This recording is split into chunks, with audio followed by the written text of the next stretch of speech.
સોનગઢમાં કાયદો અને વ્યવસ્થાની સ્થિતિ સામે ગંભીર સવાલો ઉભા થયા છે, જે પોલીસ મથક સુરક્ષાનું પ્રતીક માનવામાં આવે છે. તે પોલીસ સ્ટેશનથી માત્ર 100 મીટરના અંતરે આવેલી 3 દુકાનોમાં તસ્કરોએ તાળા તોડી હાથ ફેરો કર્યો છે. પોલીસ મથકના 100 મીટરના અંતરે 3 દુકાનોના તાળા તૂટ્યા. રોકડ રકમ અને ચાંદીના સિક્કાની ચોરીથી વેપારીઓમાં રોષ. નાઇટ પેટ્રોલિંગ સામે ઉઠ્યા સવાલ. શહેરમાં કાયદોની વ્યવસ્થાની સ્થિતિ સામે સવાલો ઉભા કરતી ચોરીની ઘટના સમાવી છે.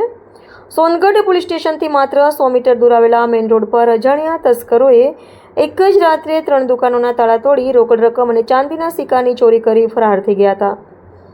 મળતી માહિતી મુજબ વિજય હોટલ, ગુજરાત સોડા ફાઉન્ટેન અને ચંપલની દુકાનના માલિકોએ રાત્રે દુકાનો બંધ કરી હતી.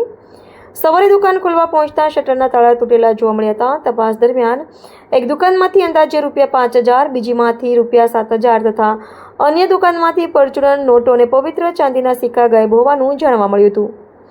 ઘટનાને પગલે વેપારીઓમાં ભારે રોષ જોવા મળ્યો હતો. વેપારીઓએ જણાવ્યું કે જ્યારે પોલીસ સ્ટેશનની નજીક આવેલી દુકાનો જ સુરક્ષિત નથી, ત્યારે સામાન્ય નાગરિકોની સુરક્ષાનો પ્રશ્ન ઊભો થાય છે. તેમણે રાત્રિ પેટ્રોલિંગ વધુ અસરકારક બનાવવા અને તસ્કરોને ઝડપથી પકડી કડક કાર્યવાહી કરવાની માંગ કરી છે. ઘટનાની જાણ થતાં પોલીસે સ્થળ પર પહોંચી તપાસ શરૂ કરી છે.